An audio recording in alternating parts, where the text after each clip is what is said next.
This one I'm pretty excited about.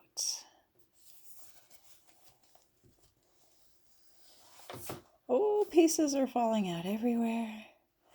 But I wanted to open up the cover. And then we'll pull some of these pieces out. A writing board. And I have a bunch of ephemera for this Titanic theme that came from a kit that I bought on Amazon. And some of these large scale items that came with the kit, I chose not to cut it down and kept them complete. And it also includes this replica April 20th, if you can see the date, 1912.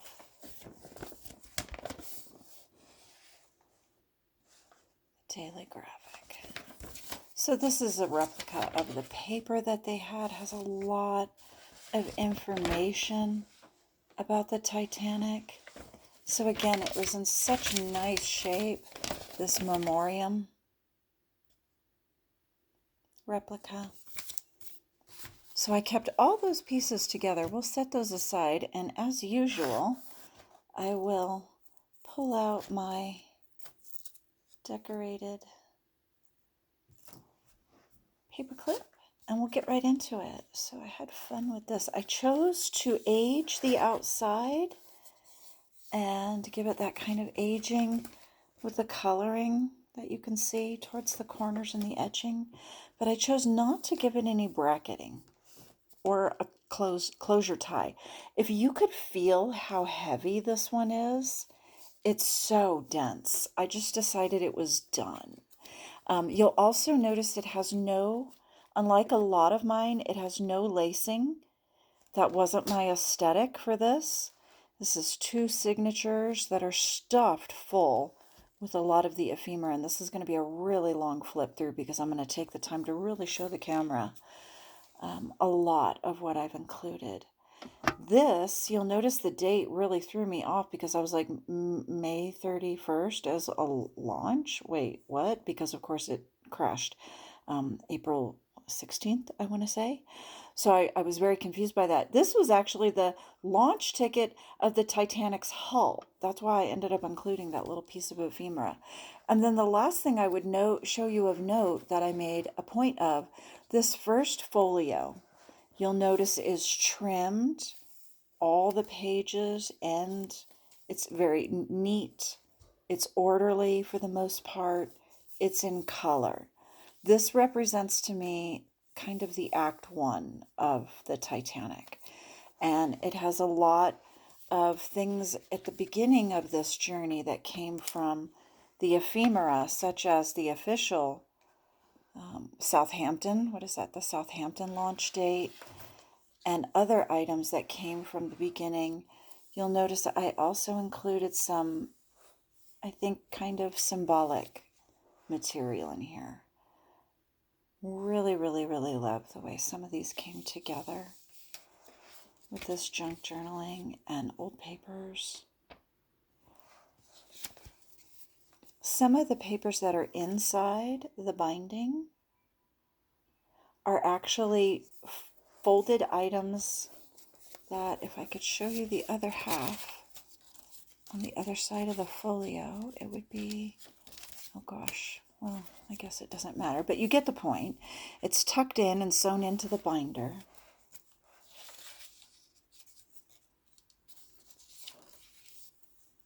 Captain Edward Smith, as I recall. And I used a washi tape so I could flip some of these and see both sides. This has a stateroom, if you can see, as well as some illustrations. And then I jumped into some of the mermaid books that I have to do some alternate work. So it wasn't just Titanic. Some of it was about the sea. Some of these little discovery envelopes have some cool stickers and such, which aren't necessarily Titanic related, but they kind of are. And this little belly band I'm using to try to hold this pack of cards these came together and show.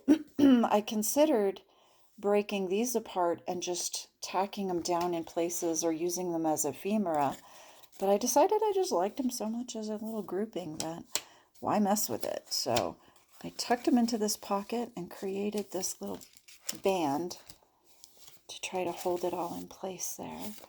I really love the way this illustration came out after the water washing. And you'll notice also this first folio, like I said, it represents kind of the act one of before the disaster had struck. So I tried to hit a lot of the opulence and luxury and also leave a little bit of whimsy and such. I think that's so cool how it's stained on both sides with the water. This is a fold-out menu. Shows the second class menu, and then so the second class menu is really ooh la la. You would think that's the first class, because when you see the third class menu, yeah, it's not nearly as opulent when you take the time to read it all out. Only a little bit of washi tape in this, and in the washi tape I chose to either stick to more of a water theme or a celestial theme. I just felt like either it had to do with water or maybe fate, so to speak. Some blank pages if she chooses to do some. And here's some, there's some charms tucked in here. That's why this one looks empty. And I'm just going to leave it fairly closed because I want those charms to stay in there for her. But discovery envelopes, as you can tell. This is another awesome fold out, which, let me just like pan it for the camera very quickly. But as you can see, it's a breakdown of all three, or not three, I guess all of the decks. And kind of some idea about it. So that accordion folds, and then the opposite side has some, whoopsie, some very interesting pictures. Obviously a lot of stuff that they used to try to advertise it for the White Star Line. And the Olympic was another, the Titanic was one of three. I believe it's the Gigantic, the Olympic, and the Titanic, if you didn't know that.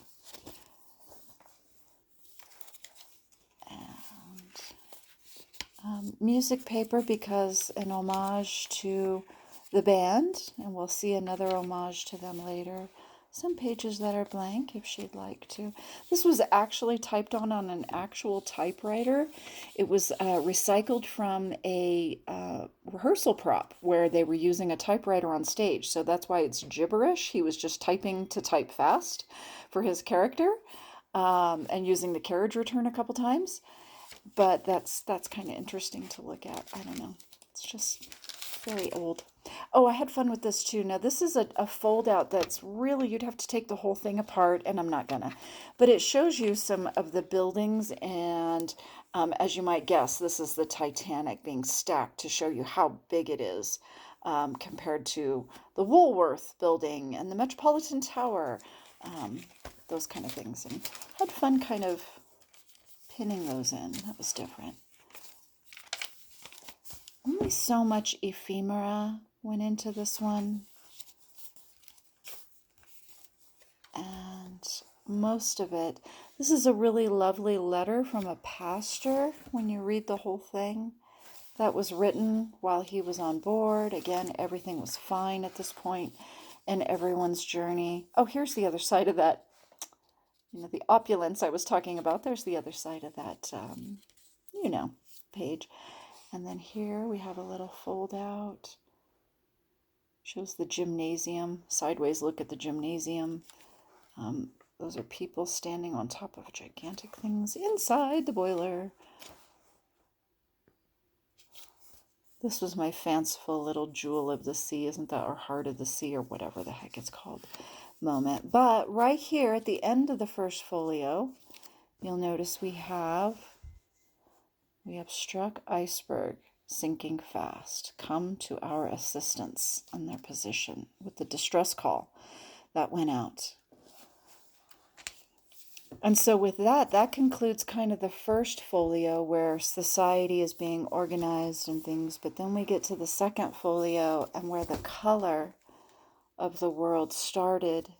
Here we see the colors being taken away by the sea as the ship begins to go down.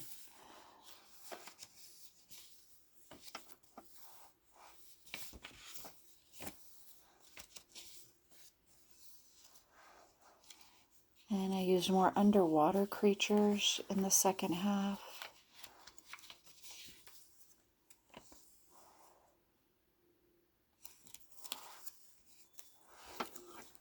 Another one of these fold outs. There it is. Kind of shows you.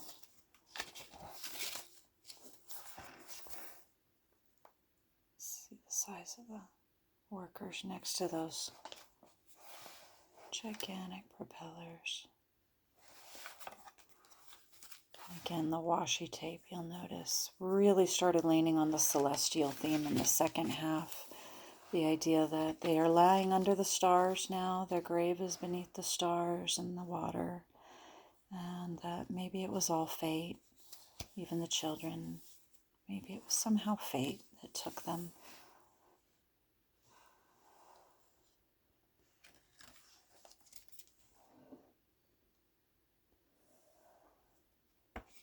And this is a very somber list of first-class passengers, which would have made a very big deal to everyone seeking to know who was on board, but only of first class. Yeah, some other information in the back, times and tables.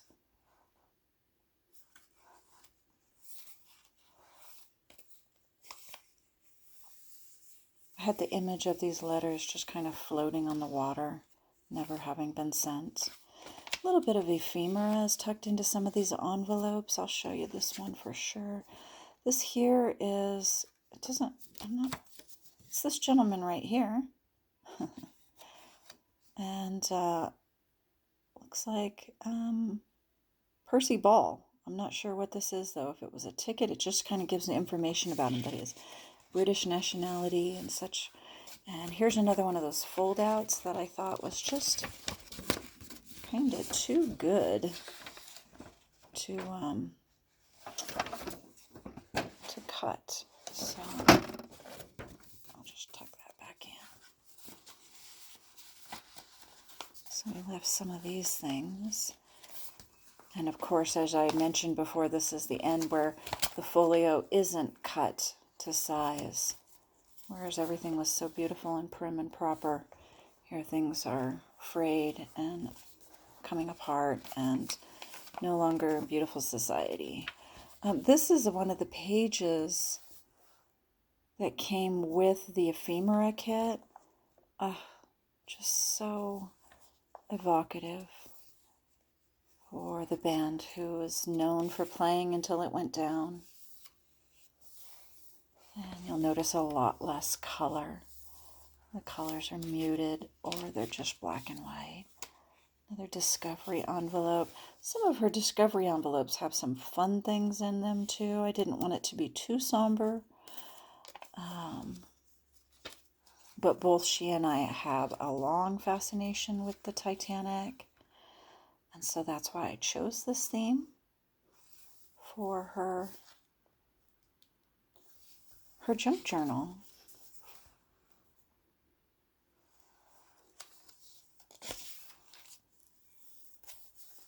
Here's another. Oh, let's see.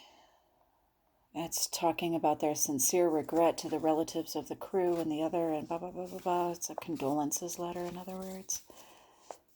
It's there.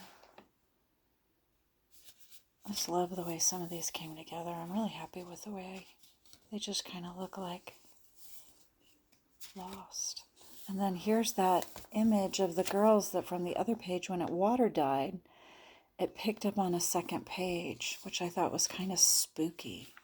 It's like the ghost of the one we saw before now underwater.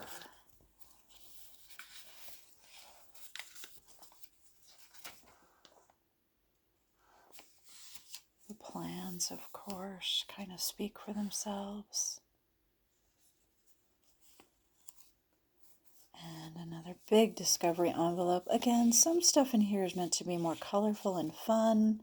Some of it is meant to speak to her fun side and some of the other interests she has, so she can pull out some of these items. And they're not necessarily supposed to be Titanic. Here's a little of my dark humor coming through. I had to. What can I say? Love the splatter paint that I did here. And then a little look at the stars, because that's where we all go back. And that is my Titanic junk journal, which is so heavy. Boy, I wish I could give you an idea of how heavy this guy is. So can't wait. This one goes out tomorrow. Hope she loves it. Hope you do too. I'll put these pieces back in there. And thanks for joining me on my flip through.